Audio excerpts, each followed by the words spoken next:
And as Audrielle mentioned, warmer weather is right around the corner. With that last frost potentially behind us, it might be time to plant those warm weather plants. And joining us today is Mary Kay Johnson from the Treasure Valley Community Gardens Cooperative. Thank you so much for joining us today. Thanks, Brenda. Yeah, is this the right time to start talking about warm weather plants? Absolutely, absolutely. It's the perfect time to plant your tomatoes, peppers. There's still time to direct seed corn or transplant corn, beans, squash, melons, all the fun things that we love during the warm season. What is it? We heard Audrielle talk about potentially, I mean, we can't really say if that is coming back or not, but if it does come back, I mean, what are some things, some tips that we should know about if we want to keep them alive? Yeah, because some of us did lose some crops this last week with that cold weather snap, and it was a little bit later than our normal safe bet, which is when snow's off Schaefer Butte and after Mother's Day. But if you've got access to your backyard, if you're gardening in your backyard or on your balcony, if there's a frost scare or low temps, if it's going to drop below 40, be sure to cover your crops if you can. If you've got a sheet handy, that'll do it. Don't have it sitting right on your tomatoes or squash or whatnot, and they should be fine for the night. Yeah, are they pretty forgiving? As long as they don't get full-on frost damaged, as long as the leaves don't look transparent and wilted, they should be okay. Yeah. Oh, so let's talk about more of what the plants look like. What is considered a warm weather plant? Tomatoes, corn, beans, squash. There you go. And peppers, maybe eggplants. Some flowers there? Yeah, What type of zinnias. flowers? Zinnias are great. Sunflowers, cosmos. Some of these crops can be cold and warm weather tolerant. Calendula. Yeah, I could talk to you all day. I'm starting a garden right now. I planted some of those that you just mentioned there. But does the soil impact, does that have an impact on the growth of the plants? Absolutely. Yeah. And what kind of soil, I guess, should you be looking for?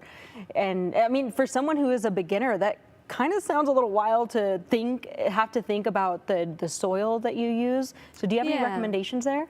Well, are you starting in your yard or? Yes, okay. yes. So I'm not an expert here. This is all beginner stuff. It's on the side, yeah, right behind, in my backyard rather. So there's no special soil that I'm using. I want to preface this by saying I'm not the expert in the room a lot of times either. I like to refer to the North End Organic Nursery. For excellent planting tips. They have just a slew of videos online.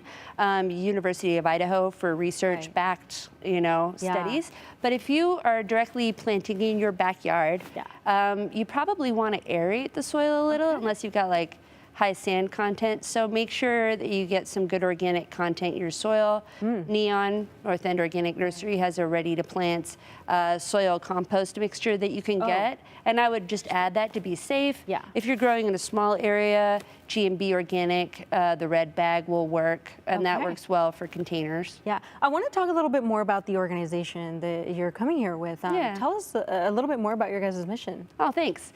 Treasure Valley Community Gardens Cooperative started in 2020 as a response to the COVID-19 pandemic.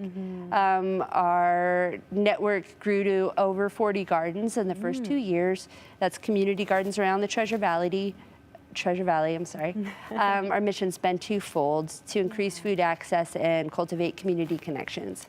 Yeah, how important is that organization here in Idaho?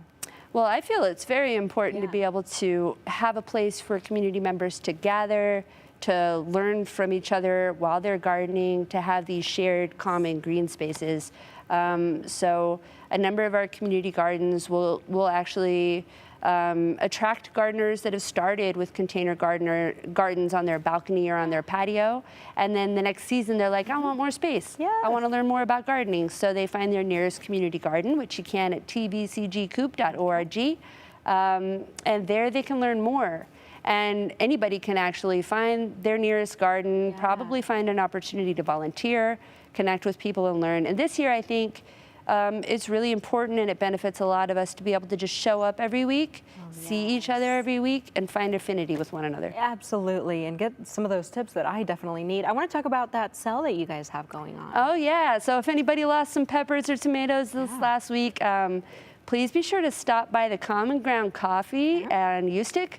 Saturday from 10 to 1, we're having a pop-up pay what you can plant sale with the goal of making sure that everybody who wants to start growing anything can bring something home to start growing with. Yeah, and if they can't make it to this event, you mentioned a website with more information. Can you give that one more time? Yeah, tvcgcoop, C-O-O-P, Okay. .org. And you can find out about your local gardens there. All right, well, thank you so much for joining us here. Thanks so on much, News Brenda. at 4. We'll be right back after this quick break.